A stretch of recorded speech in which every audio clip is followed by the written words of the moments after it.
Howdy, folks, and welcome to Moose Podcast 291.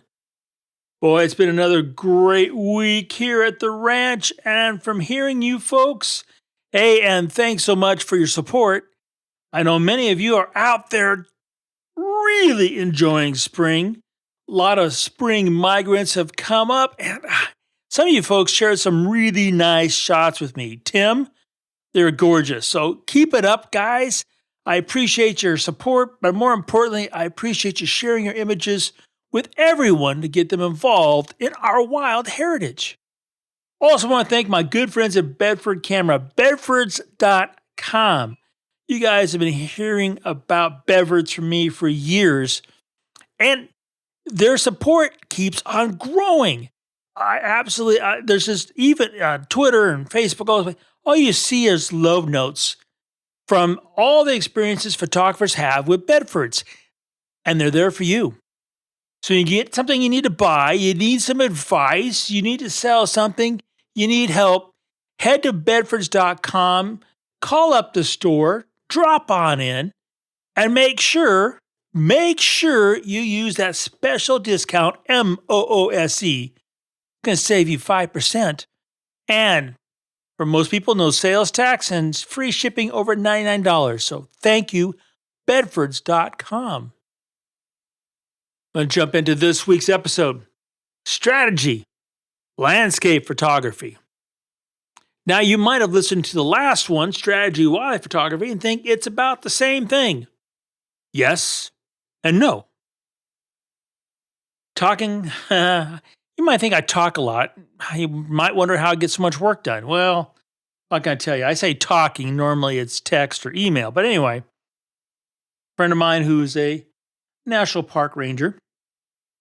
And yes, as you might guess, the topic photographers came up. I'm not sure what it is. Is there a sign on my back that says, I'm a Lucy Booth, or there's a sign on my back that says, tell me all the bad things you've seen about photographers? I don't know. But it seems to come my way a lot. And, I'm absolutely amazed.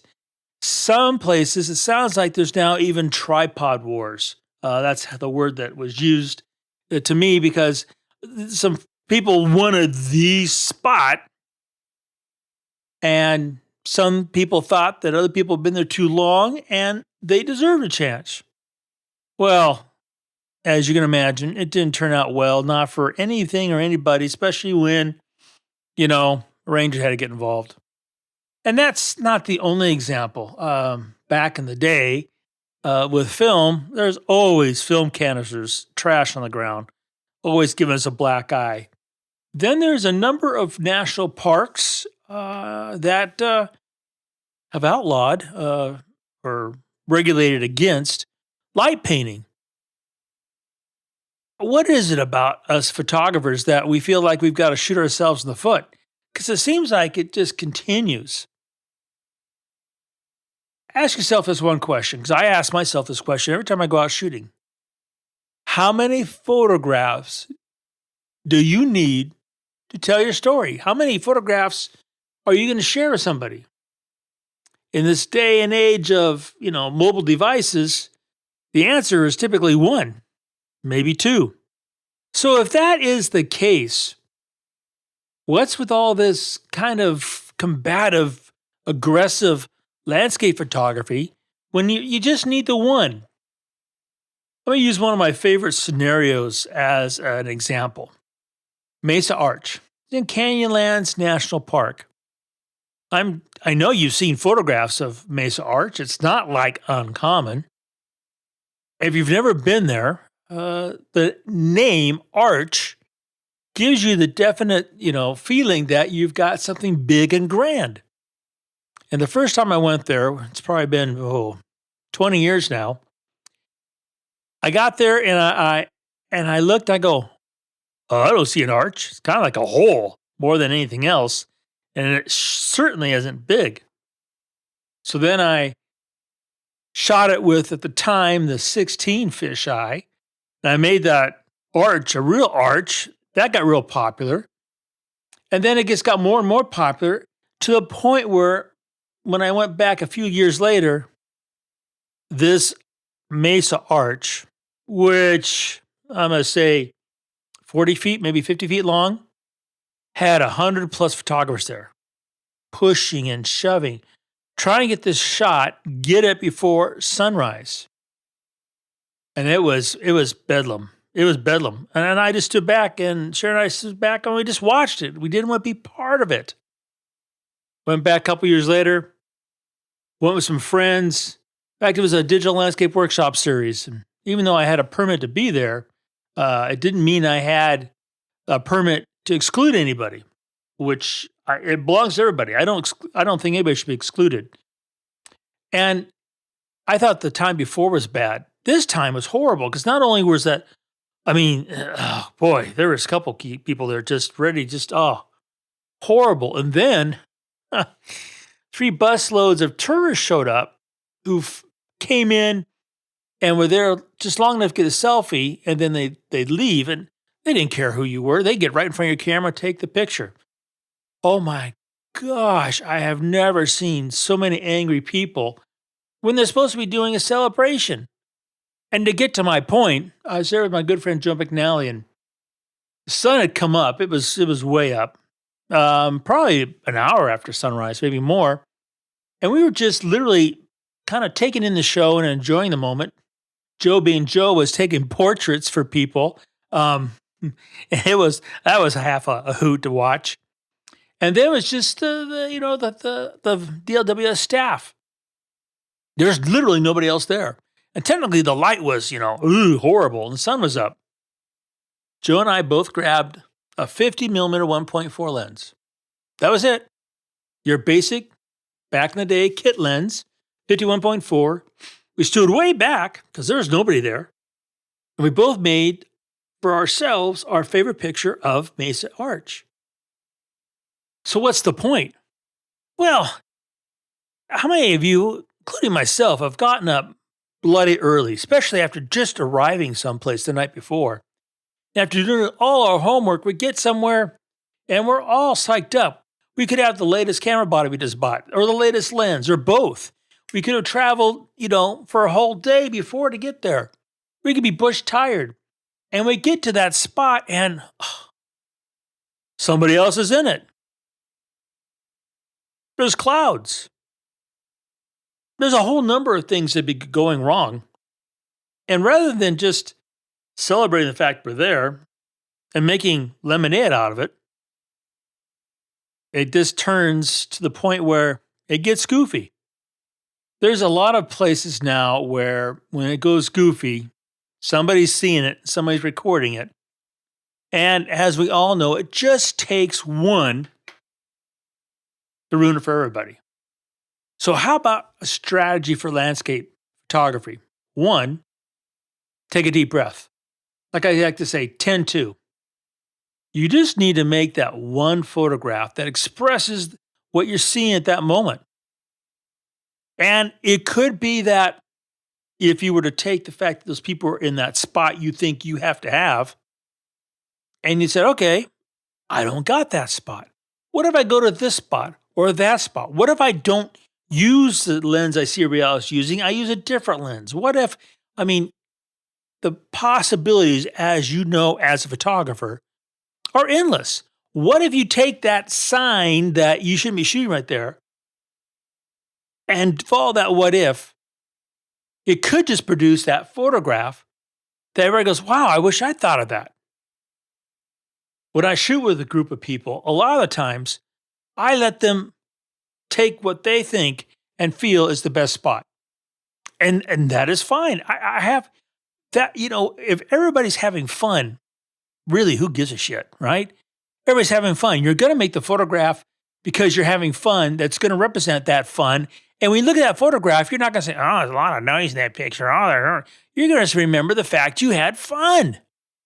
So I let folks have that spot, and then I take that as a sign is, okay, where else can I go shoot? What's another location right here that I could photograph that subject perhaps in a different way, in a different voice, something that is untypical. For example, Mesa Arch. When I first went there and shot with a fisheye rather than a 24 or the 35, which is kind of typical back then.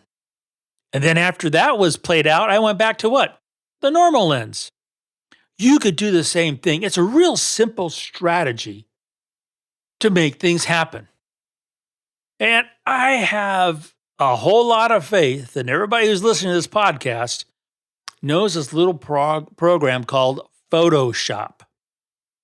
I've heard more often in the last few years than not somebody hollering out at somebody else, "You're in my photograph."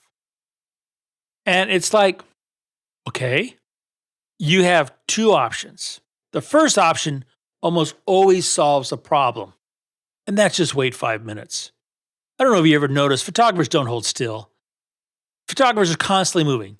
They stopping and smelling the roses, waiting for things to evolve. It's just not in their DNA. If you change your DNA or it's already that way and you just wait 5 minutes, most of those photographers that, are in your photograph will go away. 2, you have Photoshop. You can make them go away. Now, what if we took this one more step further? I'm going to use an example of Stonehenge. So Sharon and I and Brent and Kat were at Stonehenge a number of years ago. If you ever been there, there's a lot of people. I mean, there's a lot of people. More than if you just wait 5 minutes, they'll go away because, yeah, the person in your picture will go away in 5 minutes, but then 5 more people will take their spot. So you're not getting anywhere. So I said, okay, I want Stonehenge to be the subject, and I want the people at this point to go away. I want to take the clock back in time before all the geography altering had been done to the landscape. So how can I make the people go away and go back in time? Well, if the people are itty bitty, easy to get rid of in Photoshop, if you can see them at all. Change the landscape. How can we do that? I got out the 8 to 15 fisheye, set it at 15, and then I put the subject low in the frame. And when I did that, it bowed the horizon to look like the curve of a smile. Now, what did I accomplish? Right off the bat, when I pulled out the 8-15, shooting at 15, all the people running around the frame are itty bitty. I mean, they're like dust spots. Because, with that lens, you're seeing 170 degrees of angle of view. You're seeing everything, so people get really small.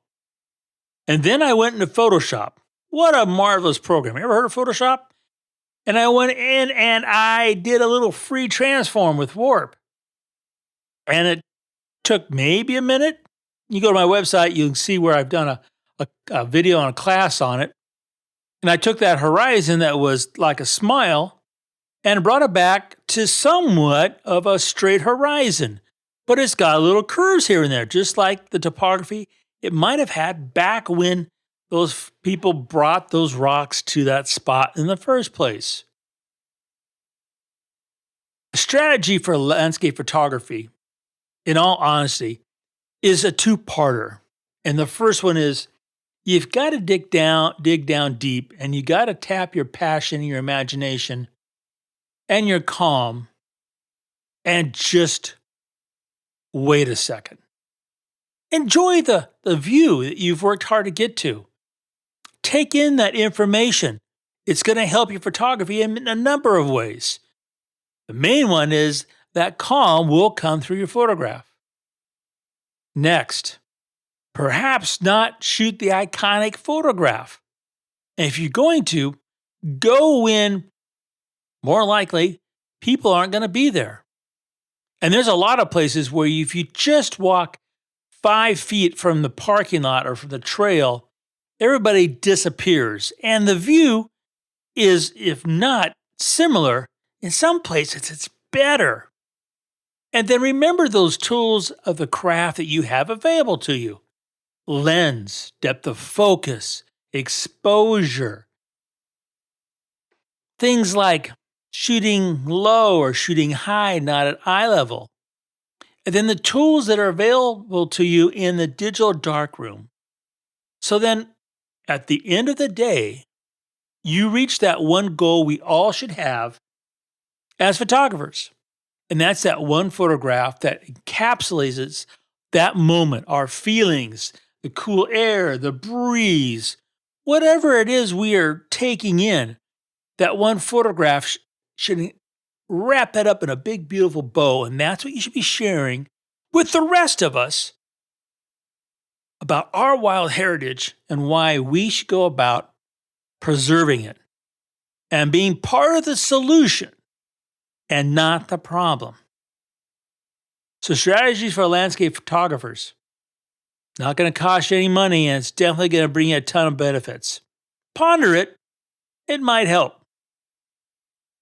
Thanks again for dropping by, folks.